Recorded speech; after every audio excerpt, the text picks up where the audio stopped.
If I may respond just very briefly, Charles, to that comment. Okay, number one, I agree completely with Matt regarding the militarization of the police force, and that needs to be, turned back completely.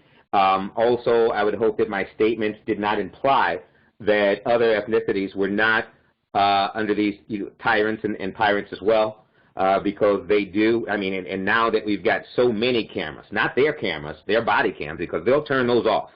Okay, and there are places they'll turn those off in Louisiana and stick the dogs on people, and almost all the time it's black people and often teenagers even there in Louisiana, some as young as 13.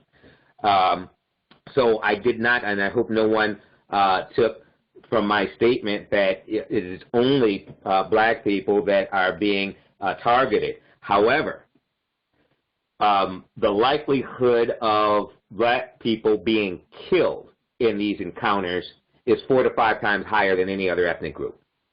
So that being a focus, and I got to go back to the Dred Scott decision and their qualified immunity. Those two things, the Dred Scott decision and the so-called qualified immunity that these pirates and tyrants have are things that need to be corrected. Yours was an extreme case when they broke a kneecap, and there have been other cases where they've even had white citizens that were shot and killed with their hands up. And I can think of one right now. I can't get out of my mind in the hotel hallway. Another homeless guy, literally beaten to death, calling for his dad, at the time. So yeah, there are those cases. But when we look at the numbers and the ratios in terms of population size, it is absolutely ridiculous and irrefutable. So it does need to be corrected.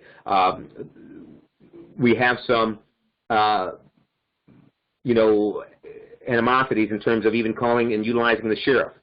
I've been involved in some people when they said, well, when the municipal police organization is doing this, or the third, call the sheriff's department. Well, okay.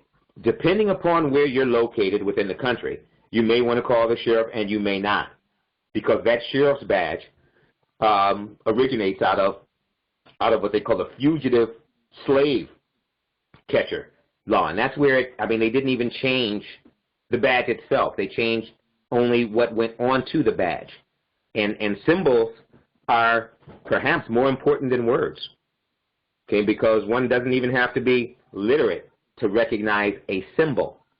And that 5-star symbol of the sheriff badge still invokes a certain period of time and a memory, which may, and I'm native to Michigan, Detroit specifically. However, the roots of my family go back to Alabama on both sides.